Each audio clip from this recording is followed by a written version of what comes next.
Assalamualaikum warahmatullahi wabarakatuh.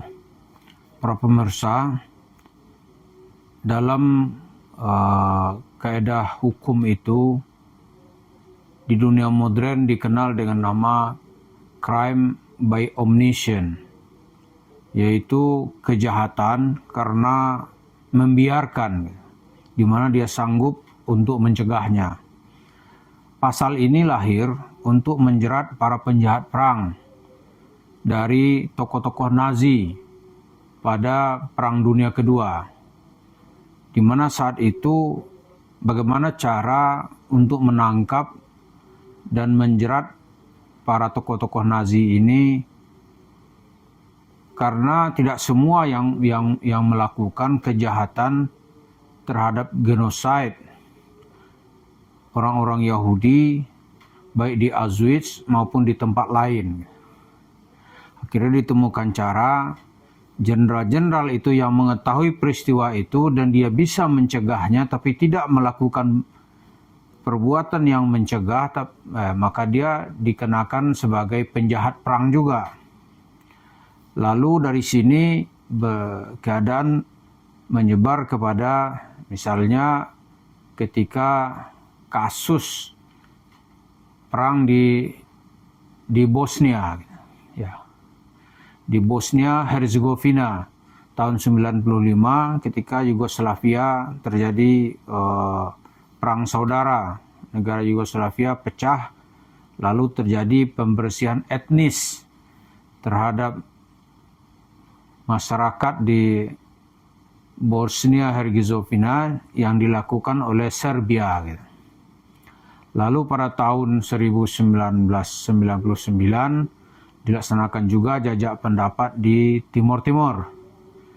Maka jenderal-jenderal, ada 3 jenderal saat itu dituduh bertanggung jawab gitu. Karena dia tahu peristiwa itu terjadi dan dia bisa mencegahnya tapi tidak melakukannya, maka dia dituduh sebagai pelanggar HAM berat. Itu yang disebut dengan crime by omission, yaitu kejahatan karena membiarkan.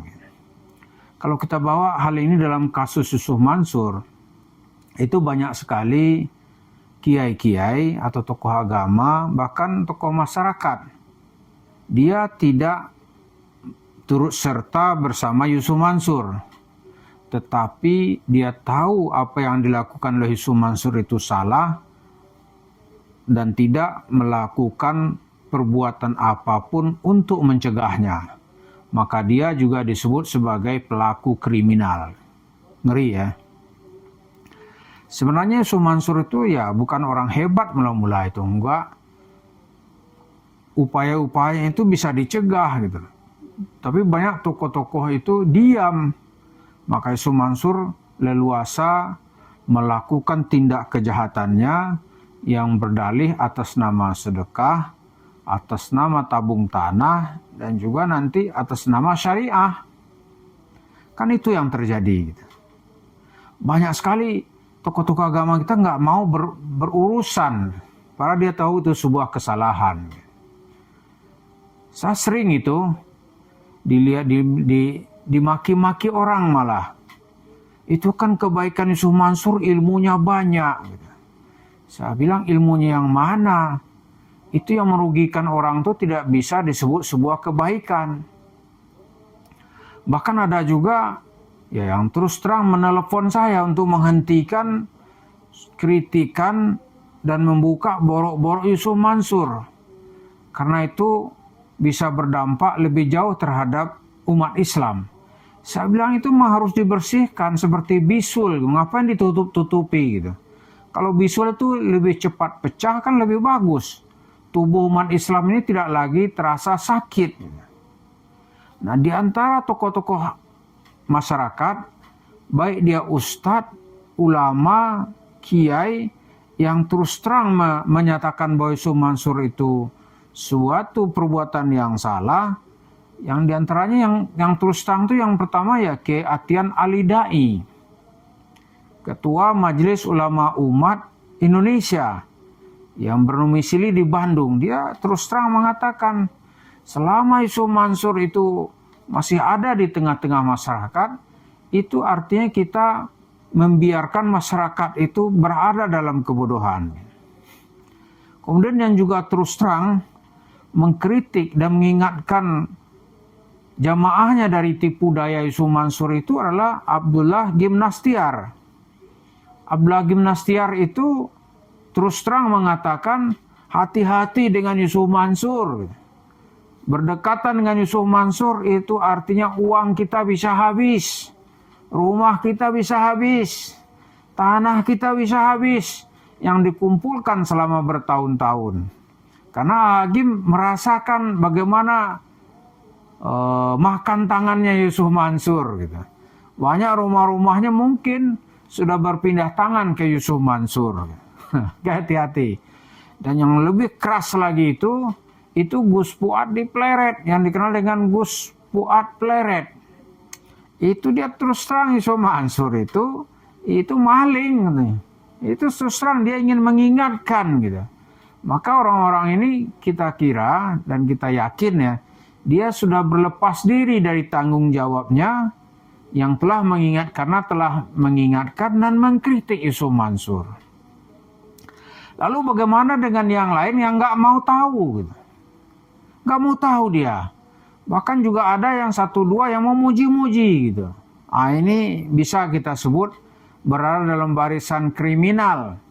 Ya kan? Crime by omission tadi itu. Dia bersama Yusuf Mansur walaupun tidak ikut melakukan perbuatan secara bersama-sama. Tetapi dia membiarkan. Nah di kalangan jemaah masjid banyak sekali nih. Dia secara tidak langsung terlibat dalam perilaku kriminal. Kenapa? Karena tidak mau lagi membicarakan Yusuf Mansur. Padahal uang yang diraup oleh Yusuf Mansur itu miliaran. Bahkan kalau dikumpul-kumpul lebih dari triliunan. Ngeri gak ini? Di satu masjid kota wisata Cibubur saja, itu lebih kurang 55 miliar. Ya kan? Itu enteng aja Yusuf Mansur mengambilnya. Di situ dia jelas melakukan kriminal secara berjamaah. Jadi kalau dosa nih dosa berjamaah. Oh itu sekarang sedang bergulir kasusnya di Mahkamah Agung. Karena di pengadilan negeri Bogor, Yusuf Mansur kalah. Di pengadilan tinggi juga kalah. Tapi dia tidak mau menyerah. Dia melakukan kasasi ke Mahkamah Agung. Wah itu dia... Kalau ada yang bisa dibohongin, dia bohongin. Kalau bisa bersumpah palsu, dia akan bersumpah palsu. Itulah Yusuf Mansur gitu. Tapi pada saat yang sama ada Allah. Dia sumpah-sumpah itu atas nama Allah. Padahal bersumpah atas kepalsuan dan kebohongan. Dan masih banyak lagi tuh orang-orang atau kiai-kiai kecil lah ya. Yang punya pesantren itu masih mengundang dia. Padahal ini... Kita lihat ini pelakunya pelaku kriminal. Lihat aja itu paket umrah merdeka gitu. Itu nggak ada yang ngungkit sampai sekarang. Kenapa? Orang takut. Takut ke siapa? Nggak tahu juga gitu. Pokoknya nggak mau berurusan. Itu aja bahasanya. Padahal Islam itu ya kita harus berurusan dengan orang lain. Nggak bisa nggak mau berurusan. Kalau enggak tuh enggak tersebar Islam ke seluruh pelosok bumi kalau orang enggak mau berurusan. Bagaimana? Karena kebenaran itu kan harus diperjuangkan.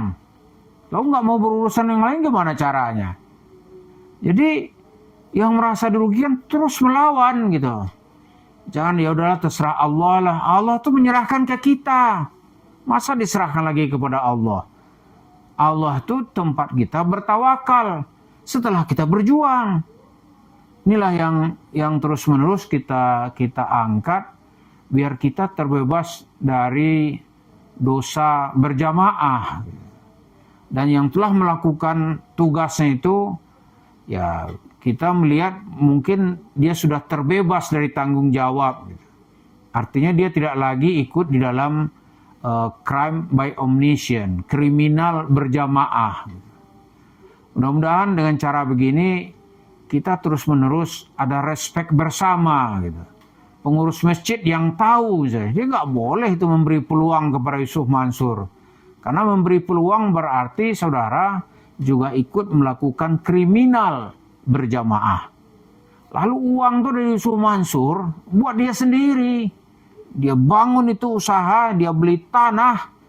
Itu jumlah warung steak and shake-nya yang diambil dari cerita-cerita sedekah, apalah gitu kan. Itu ratusan. Coba dia senang itu menikmati uang di atas penderitaan dan sumpah dari jemaah yang selama ini dia bina dan dia dekati. Wal'iyazubillah. Mari kita berlindung kepada Allah biar kita jauh dari perbuatan sebagai pelaku kriminal mengatasnamakan dakwah. Terima kasih. Assalamualaikum warahmatullahi wabarakatuh.